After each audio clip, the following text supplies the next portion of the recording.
Bismillahirrahmanirrahim. Assalamualaikum warahmatullahi wabarakatuh. Semangat. Coba takbirnya mana takbir? Masih lembek. Takbir. Alhamdulillah wa syukurillah wa salatu wassalamu ala rasulillah wa ala alihi wa sahbihi wa mawala. Wala haula wala quwata illa billah. Terima kasih atas kesempatan yang diberikan dan mudah-mudahan Allah Subhanahu wa taala senantiasa memuliakan Islam dan umat Islam di Indonesia.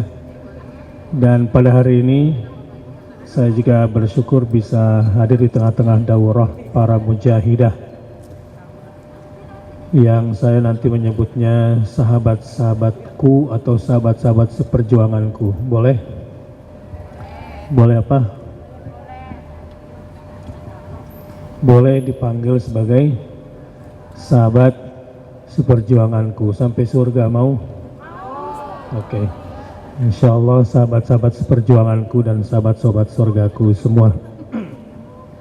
Di sini kita akan membaca langsung ayat tentang Al-Bara. Ya. Karena materi kita sekarang tentang apa? Al-Wala dan apa itu ya wala itu? Wala itu artinya apa? Loyalitas. Kepada siapa kita loyal? Berwala itu artinya berwala, berpihak. Loyal. Gitu ya.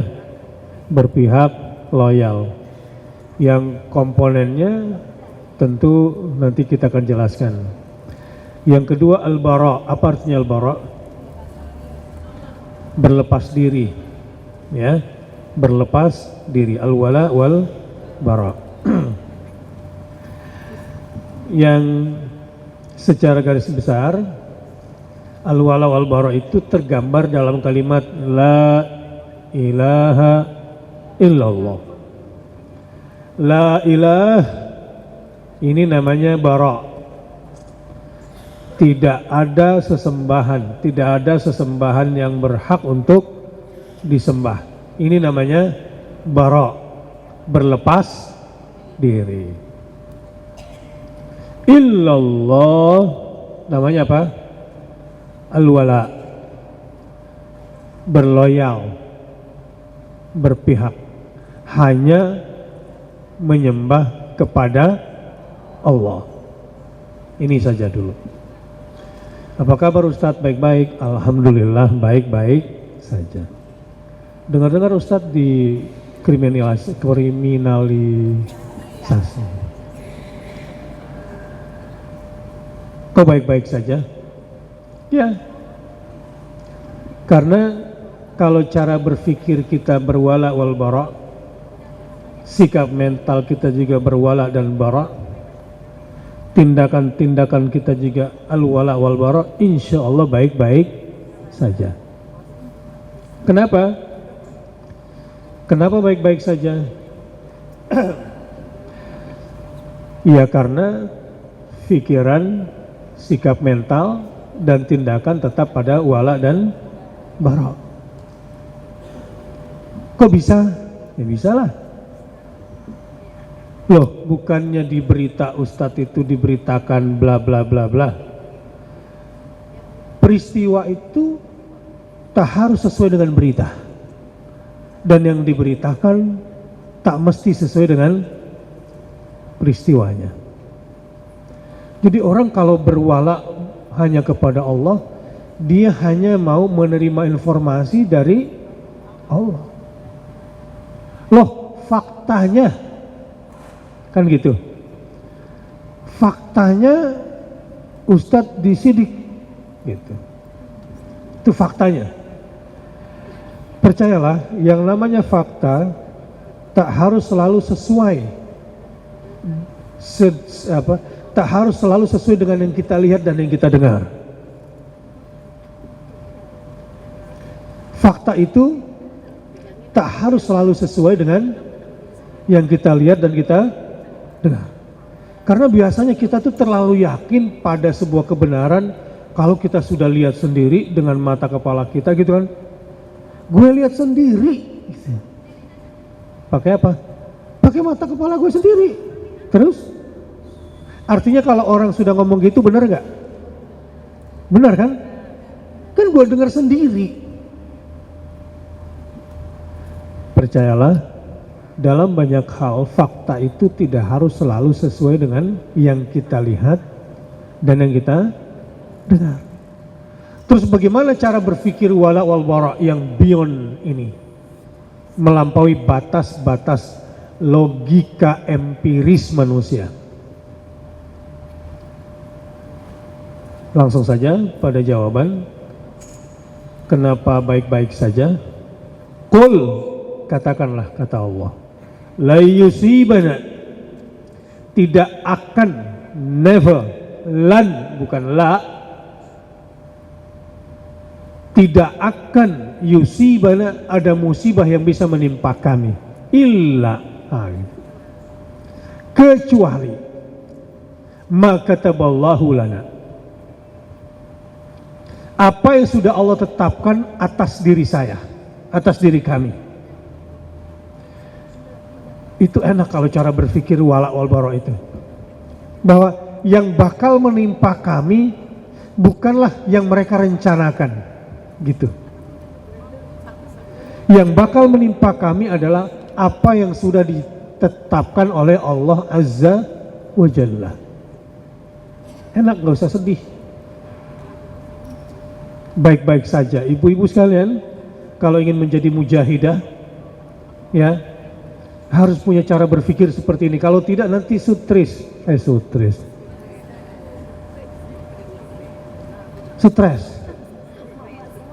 ya, bingung nanti.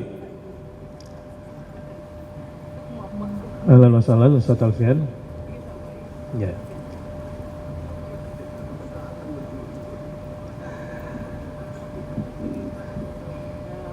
Baik-baik saja.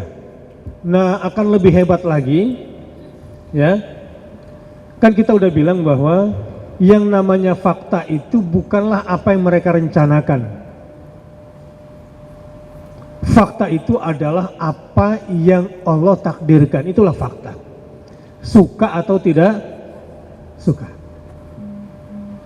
Tapi kalau mau lebih baik-baik saja, tadi kan sekedar fine-fine saja. Apa kabar Ustaz? Alhamdulillah, baik-baik saja. Tapi kalau mau lebih baik adalah katakan huwa maulana wa 'alallahi falyatawakkalul mu'minun.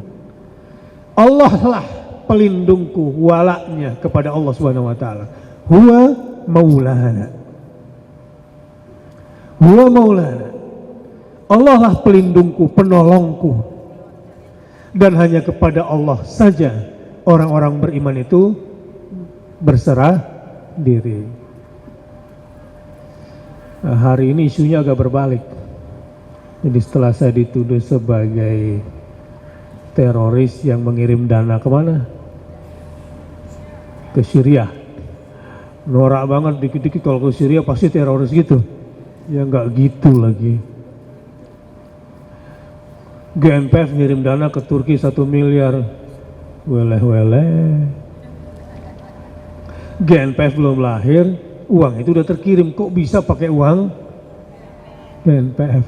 GNPF itu lahir 28 Oktober sebelum aksi bela Islam 4/11 kan?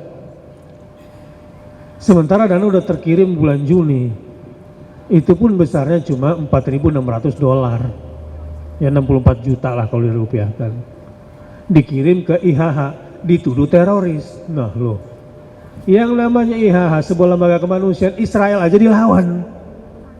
Nah sekarang yang ngomong mengirimkan dana ke teroris itu mau dibawa ke International Court. Jadi persidangan internasional di Indonesia ini. Kacau nggak gitu? Kecuali Bakhtiar Nasir bilang ke IHH, stop, jangan diterusin. Kalau saya bilang jangan, insya Allah IHH juga nggak akan memperkarakan ke tingkat internasional. Jadi saya nggak tega aja, yang menuduh saya sekarang mau diperkarakan di tingkat internasional. Gimana ini bisa terjadi, Ustaz? Huwa maulana wa 'alallahi falyatawakkalul mu'minun. Ini ya, berwala. Saya kasih contoh konkret aja, sebab teorinya nanti tinggal browsing. Kan banyak kalau ketika aja browsing di internet, al-wala wal bara, definisinya gini. Nah, kehadiran saya di sini harusnya lebih banyak kepada substansi aplikatif yang mahsus. Mahsus itu yang terindra, yang nampak, supaya bu ibu yakin, ibu ibu, sahabat-sahabat seperjuanganku semua yakin kepada perlindungan dan pertolongan Allah Subhanahu wa taala. Saya nggak perlu ngajarin soal la harfun nafi, ilaha al-manfi, gitu ya, illa, la ilaha, gitu. Kemudian la harf apa ini? An-nafi, ilaha al-manfi, illa istitsna lil isbat, Allah al-musbat, gitu. Saya nggak usah ajarin ini, mungkin di halaqahnya ya, di liqa'nya itu sudah sering diajarkan. Tapi intinya al-wala wal bara itu berpihak dan loyal hanya kepada Allah, Rasulnya, dan orang-orang beriman. Tidak ada kompromi kepada yang lain.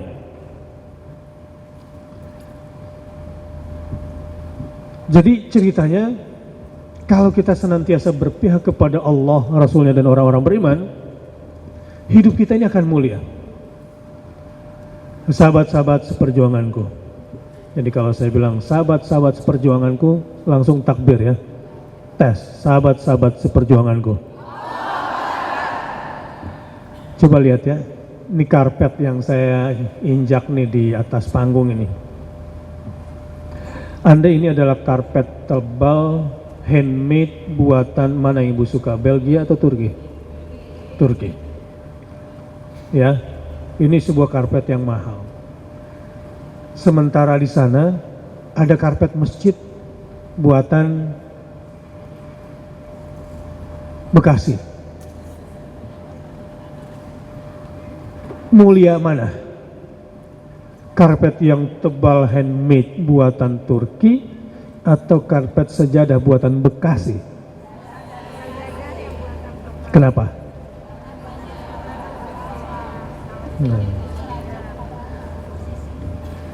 Pakai sepatu kotor di atas karpet Turki ini boleh nggak? Joget-joget dengan baju yang belum sempurna boleh nggak?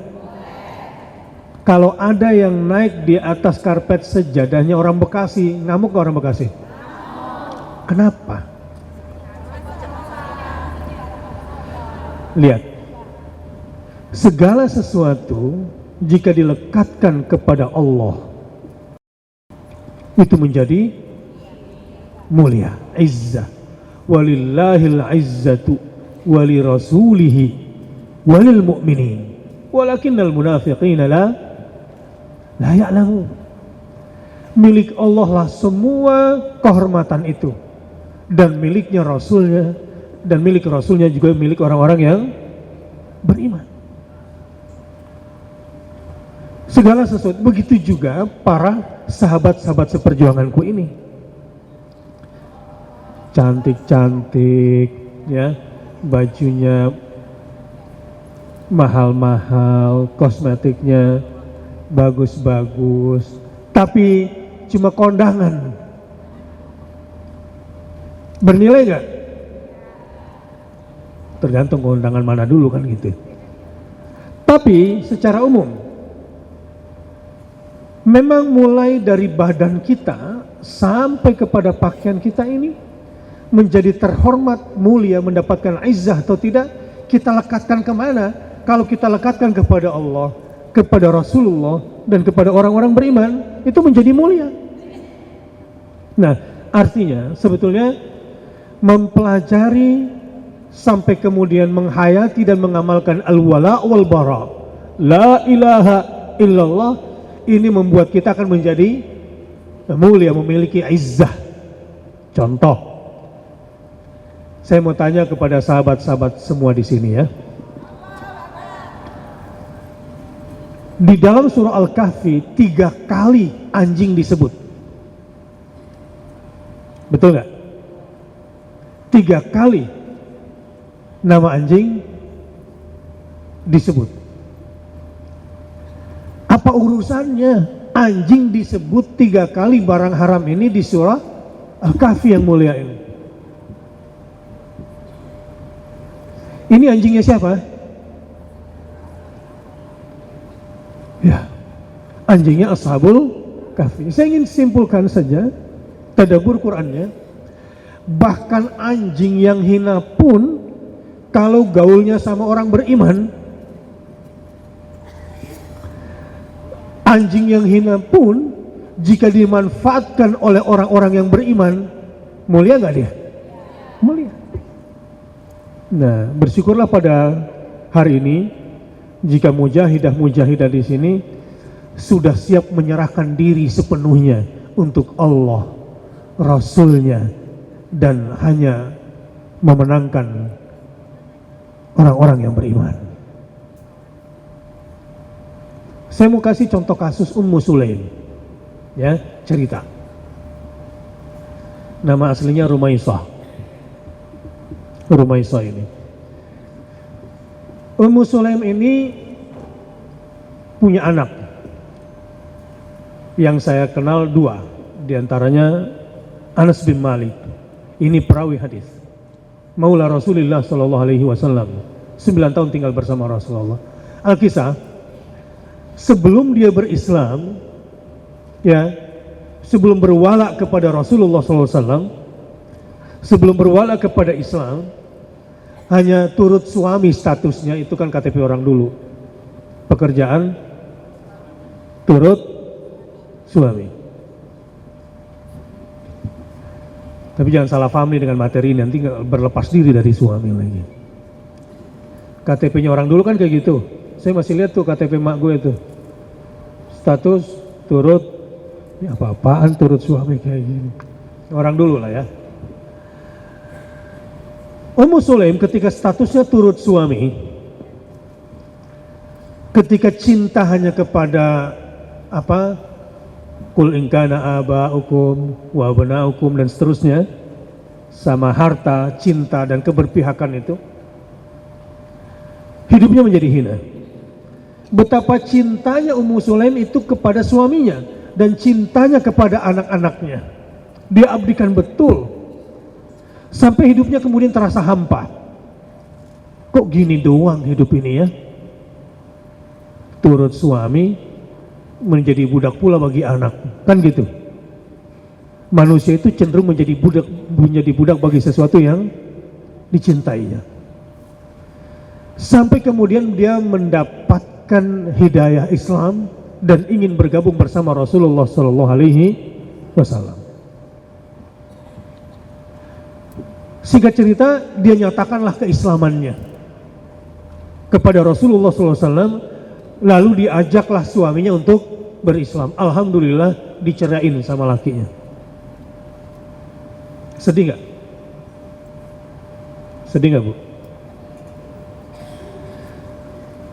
Enggak ya? Kalau mujahidah sih enggak gitu ya. Pasti ada sedih-sedihnya juga lah. Apa yang terjadi? Ummu Sulaim betul-betul diceraikan oleh Malik, ayahnya Anas ini, gara-gara memilih Islam. Awalnya terhina, tapi dia bari dari suaminya, berlepas diri dari suaminya yang kufur kepada Rasulullah SAW. Sampai kemudian datanglah Rasulullah ketika berhijrah dari Mekah ke Madinah. Semua perempuan-perempuan mulia seperti mujahidah-mujahidah yang ada di sini untuk Islam diberikannya perhiasan-perhiasan terbaik untuk perjuangan Islam. Itu yang terjadi di Madinah. Jadi Rasulullah sangat merasakan nilai perjuangan para mujahidah, para mukminat yang berpihak kepada Rasulullah dan kepada Islam itu. perhiasan mereka yang terbaik yang diserahkan untuk perjuangan Rasulullah, kecuali si janda satu yang miskin ini, yang malang ini. Saya tidak Malang atau Sidoarjo, saya nggak ngerti. Wanita yang Malang atau Sidoarjo? Yang Malang ini. Ya Rasulullah, aku tidak memiliki perhiasan emas dan permata seperti perempuan-perempuan mulia di Madinah ini yang menyerahkan hartanya kepadamu ya Rasulullah. Itu wala mereka, perempuan-perempuan Madinah itu. Tapi aku punya satu-satunya permata hatiku, sandaran hidup masa depanku, putraku yang kucintai. Ambillah dia ya Rasulullah, putraku Anas bin Malik, dan jadikanlah dia budakmu kalau engkau berkehendak. Dilepas semuanya. Ini walaknya kepada Rasulullah Sallallahu Alaihi Wasallam, loyalitasnya. Rela berlepas diri dari suaminya yang kufur demi loyalitasnya kepada Rasul Sallallahu Alaihi Wasallam. Nanti kita lihat mulia apa enggak. Kemudian anak yang dicintai pun dilepasnya demi walaknya kepada Rasulullah dan baroknya kepada cinta dunia. Kan yang namanya seorang janda punya anak laki-laki tumpuan masa depan enggak? Ini dilepaskan betul. Agar tawakalnya hanya kepada Allah Subhanahu wa taala. Itu kisahnya Ummu Sulaim. Walhasil hiduplah dia sebatang kara. Apa yang terjadi? Jomblo, ganteng, kaya raya, penuh perhatian, setia dan cinta kasihnya untuk Ummu Sulaim akan diberikan sepenuhnya. Gimana Bu, terima apa jangan? Apa kata Ummu Sulaim? Abu Tolha, perempuan mana yang tidak tersanjung dilamar olehmu? Tapi maaf, walakku kepada Rasulullah dan kau masih kufur, maka itulah penghalang antara aku dengan dirimu. Wassalamualaikum. Tetapi namanya jomblo baik ya. Sebelum janur kuning terpasang masih ada peluang untuk bisa diserang. Sebelum ada tenda biru dulu. Kalau sekarang tenda ber-AC lah gitu ya.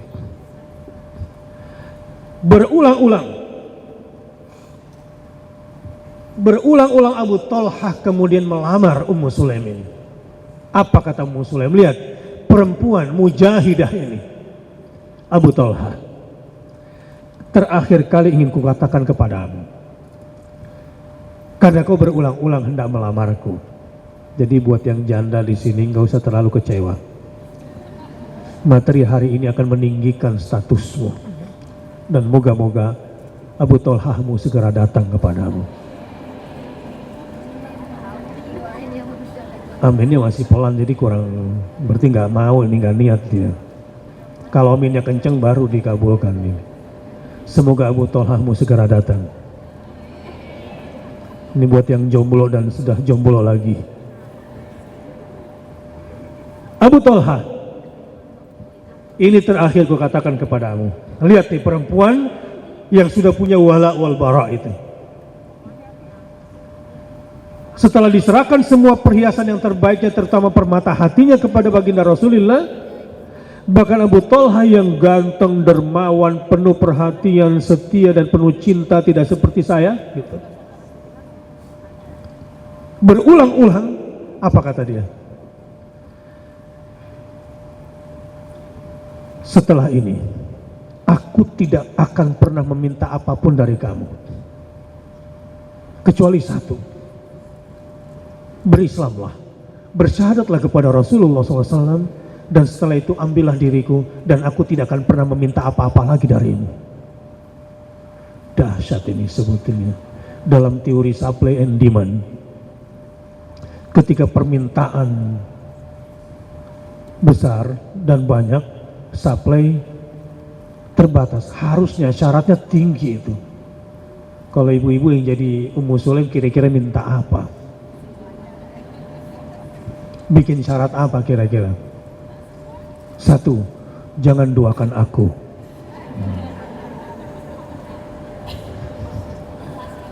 Ini berarti belum selesai materi walau al baroknya kalau begini. Enggak ke situ pikirannya. Ummu Sulaim, aku tidak pernah meminta apapun darimu setelah ini. Setelah kau berikan yang satu itu, lihat, syahadat kepada Rasulullah Sallallahu Alaihi Wasallam untuk berislam. Dilakukan itu oleh Abu Talha. Dan betul-betul dibuktikan oleh Ummu Sulaim pengabdiannya itu. Sampai ada satu cerita. Anaknya Abu Umair sakit keras. Sakit keras. Tapi pada saat itu ada dinas jihad dari Rasulullah SAW kepada semua lelaki Madinah, termasuk Abu Talha. Karena Ummu Sulaim sudah berbarak kepada hawa nafsu, sudah berlepas diri kepada kekufuran, dan sudah berwala hanya kepada Rasulullah SAW dan kepada al-Islam dan kepada Allah tentunya, dan hanya mau bergabung bersama orang-orang beriman. Walillahil izzatu walirasulihi walil mu'minin. Apa katanya? Ketika suaminya enggan pergi berjihad sebab anaknya sedang sakit keras, dan ini masih kecil. Setelah menikah, mereka berdua ini punya anak yang masih balita, namanya Abu Umair. Kira-kira kalau anak lagi sakit keras, ada panggilan jihad kepada suami, mujahidah di sini milih mana? Mas, pergilah, tunaikan panggilan Islam itu. Atau Mas, kasihan anak kita. Ibu-ibu yang di sini pilih yang mana kira-kira? Halo, takbir dulu. Buang dulu nih jahiliyah di hati ini. Saya nggak mau bicara teori al-wala wal bara. Itu pelajaran kampus sudah lama itu. Di halako leko udah banyak teori.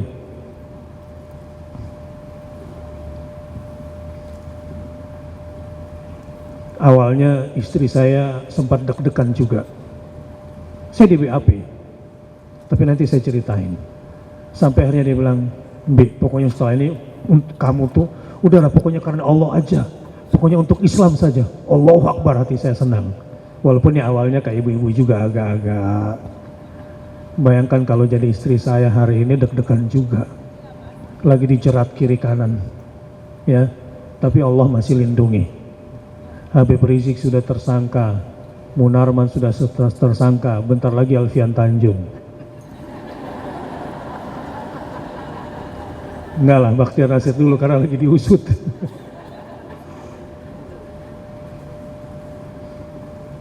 Saya cerita, apa kata Ummu Sulaim? Berangkatlah,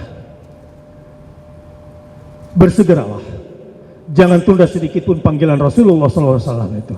Ini keluarga yang memang sudah wala wal baraknya jelas sekali. Jadi enggak terbawa oleh hawa nafsu. Mas, berangkat walaupun perih, tapi ongkos dapur sama berobat. Susahnya perempuan kayak gitu, Pak. Lu mau jihad gimana, pokoknya dapur harus ngebul, uang belanja harus ada. Bodoh amat lo bicara jihad apa enggak, kan ada kayak gitu. Kalau di sini enggak lah kira-kira ya. Takbir. Dibongkar dulu nih ceritanya. Berangkatlah sang suami. Nih, orang kalau hatinya sudah wala wal bara kepada Rasulullah, ya, bersama al-Islam, berangkat suami. Sore hari anaknya meninggal dunia. Apa kata sang istri? Tak seorang pun di rumah ini berhak menginformasikan perihal wafatnya Abu Umair kepada Abu Talha kecuali aku. Jadi nggak ada yang boleh menginformasikan. Biarkan suami berjuang dulu. Kalau ibu-ibu di sini kira-kira nih, suami lagi berjuang, anak meninggal dunia. Mas, Kenapa? Enggak lah ya, itu lebay. Gimana kalau ibu-ibu di sini kira-kira gimana? Hah? Ya, susah dibayangkan untuk diceritakan, tapi kelihatannya karena wal baro'nya sudah jelas gitu ya. Paling banyak inna lillahi wa inna ilaihi raji'un. Telepon suami. Mas, Bang, Pak, kenapa sayang? Kenapa? Enggak ya? Inna lillahi wa inna ilaihi raji'un. Allah sudah mengambil yang menjadi miliknya dan dia pasti menjaganya lebih baik dari kita, Mas. Gitu kira-kira kalau ibu di sini. Tak seorang pun yang berhak menginformasikan perihal wafatnya Abu Umair kepada Abu Thalha selain aku. Pulanglah malam hari, suaminya. Sementara putranya, almarhum ini, sudah ditaruh di sudut ruangan ditutup di rumahnya. Ibu-ibu tahu? Ummu Sulaim sudah dandan dengan sangat cantiknya menanti pejuangnya kembali dari medan jihad. Dan Ummu Sulaim sudah menyiapkan makanan yang terbaik buat suaminya. Bisa dibayangkan, perih hati, sedih, tak tertahankan. Tapi lihat jiwa yang sudah loyal kepada Allah, kepada Rasulnya dan agama Allah dan Rasulnya itu, dan membuktikan dirinya sebagai seorang mukminah. Pulanglah suami. Assalamualaikum. Waalaikumsalam. Gimana kondisi anakku? Di mana itu permata hatiku?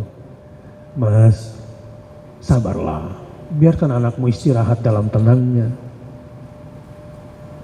Makanlah. Ya tapi aku gak sabar ingin melihat anakku. Makanlah sayang.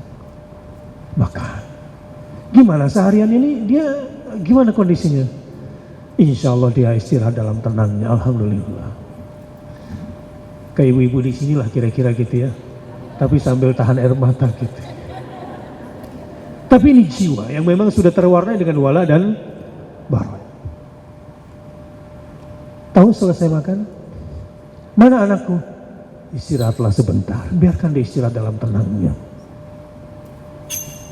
Lalu diservislah sang suami sebagaimana halnya hubungan suami istri. Bayangkan itu.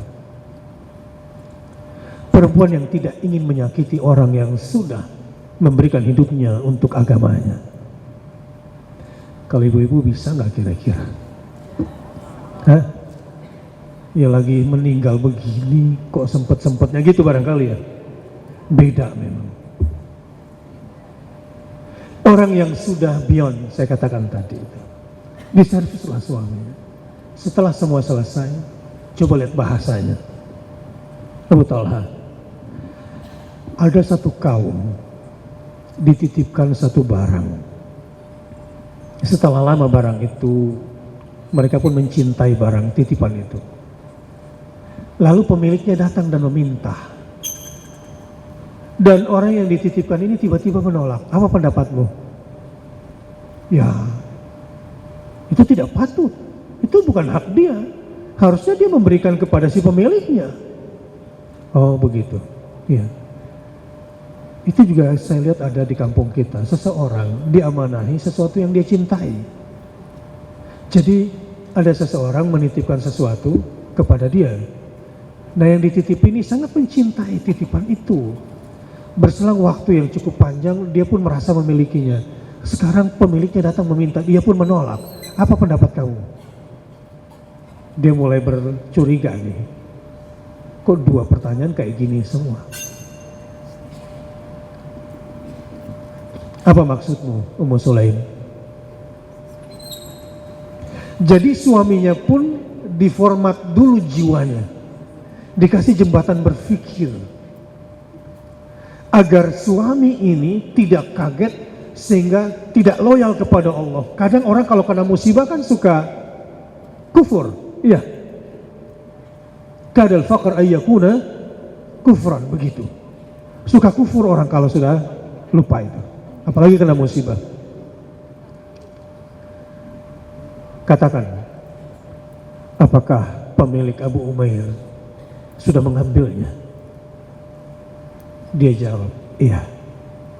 Pemilik Abu Umair yang maha pengasih dan maha penyayang, yang lebih bisa memelihara ketimbang kita, sudah mengambilnya. Kira-kira kalau suami itu kemudian dikasih seperti itu, kira-kira gimana emosinya? Nah beginilah berdakwah itu. Berdakwah di rumah, berdakwah dengan anak, mencintakan anak dan suami agar loyal kepada Allah, kepada Rasulnya, kepada orang-orang beriman, kepada orang-orang sekitar. Apa yang terjadi? Berselang dengan waktu. Ini kisah perempuan hebat yang saya sampaikan ini, yang Rasulullah SAW gambarkan ketika Rasulullah bersama Jibril itu kemudian orientasi ke surga saat Isra dan Mi'raj. Ketika berjalan di surga, Rasul mendengar langkah sepatu di depan matanya. Tak, tak, tak, tak. Rasul bertanya, Jibril, ku dengar langkah sepatu di depan kita. Siapa itu? Oh, itu seorang perempuan. Seorang perempuan, iya. Dari umatmu, para mujahidah. Di antaranya ada yang menafsirkan bahwa perkataan Jibril itu maksudnya adalah Ummu Sulaim ini. Langkah kaki Ummu Sulaim yang masih di dunia, tapi kemudian sudah terdengar di surga. Dan insya Allah, sahabat seperjuanganku, sahabat surgaku akan menjadi seperti Ummu Sulaim. Menjadi perempuan surga yang dirindukan oleh surga, insya Allah. Buang dulu perasaan jahiliyah itu. Fokuskan wala kepada Allah dan barak kepada semua kekufuran itu. Apa yang terjadi? Sahabat-sahabat seperjuanganku dan sahabat-sahabat surgaku semua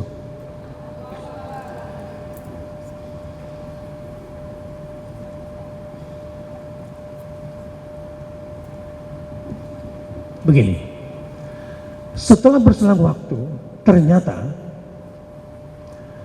Allah berikan anak lebih banyak dan semuanya hafal Quran. Ya. Dan salah satu anak itu boleh jadi mewakili Abu Umair almarhum yang tingkahnya, senyumnya, candanya, ngambeknya itu mirip Abu Umair. Allah kembalikan dengan yang lebih baik, tetapi dengan kualitas yang juga lebih baik. Dan yang lebih hebat lagi, di tangan seorang perempuan ini, Abu Talha tiba-tiba menjadi satu sosok yang digambarkan oleh Rasulullah SAW di perang Uhud. Ketika banyak orang berkhianat, 30% dari 1000 pasukan Uhud ini berkhianat, dan ketika pasukan pemanah tidak disiplin kepada Rasulullah, tidak boleh turun merebut ghanimah sebelum ada perintah menang atau kalah, dan terdengar informasi dari Khalid bin Walid bahwa Muhammad telah wafat. Ibu-ibu, ada seseorang yang Rasulullah sebutkan setelah perang Uhud, suaranya saja pada saat itu mengalahkan 100 kekuatan laki-laki pada masanya. Adalah suara Abu Talha yang dididik oleh perempuan bernama Ummu Sulaim itu, yang dididik wala wal bara kepada Rasulullah. Seperti apa walanya Abu Talha ini? Dia menjadi pengawal melekatnya Rasulullah SAW. Betul-betul dia lupa untuk cari kerja, untuk cari makan dimanapun. Dia lupa hidupnya untuk mengawal Rasulullah SAW. Sampai ke tingkatan itu wala dan baroknya. Dan itu didikan seorang perempuan di rumah bernama siapa? Mudah-mudahan di sini adalah Ummu Sulaim Islam masa kini. Tahu apa kata Abu Talha? Ya Rasulullah, apa suara itu? Suara yang bagaimana yang disebut?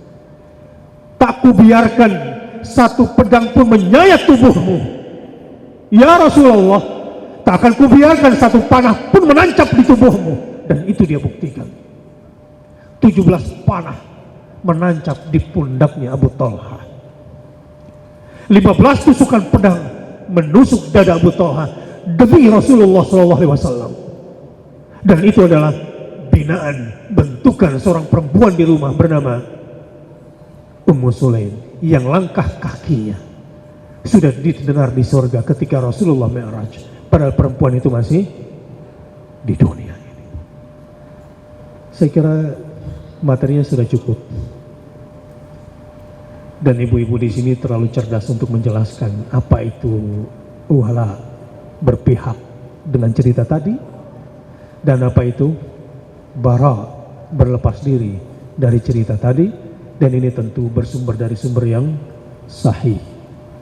Untuk konteks kekinian, yang namanya bara berlepas diri itu ada 4: al-kufur, wal-adawah, wal-bughdu, wal-mufasalah.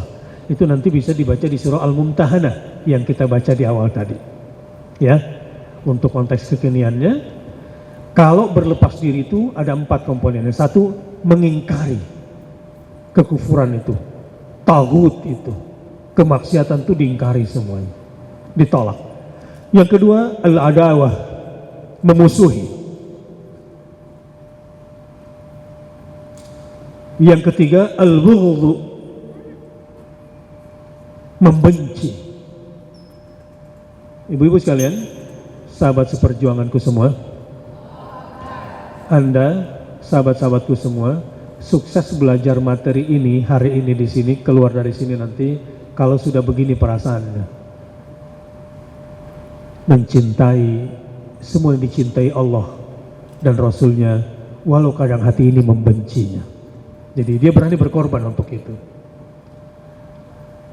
Dan yang kedua, membenci semua yang dibenci oleh Allah dan Rasulnya, walau kadang hati ini menyukainya. Jadi ada sacrifice. Berbara itu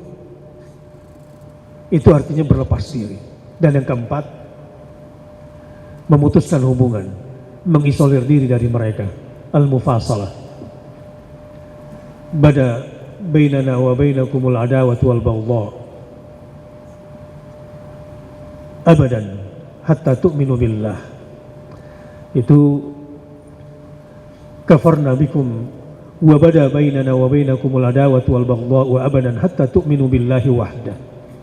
Itu prinsip yang dipegang, dan itu 4 hal yang saya sebutkan tadi. Kalau orang sudah berbara, berlepas diri itu ada 4. Pertama apa?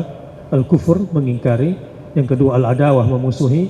Yang ketiga al-baghdha, membenci. Dan yang keempat adalah memutuskan hubungan, mufasalah. Sementara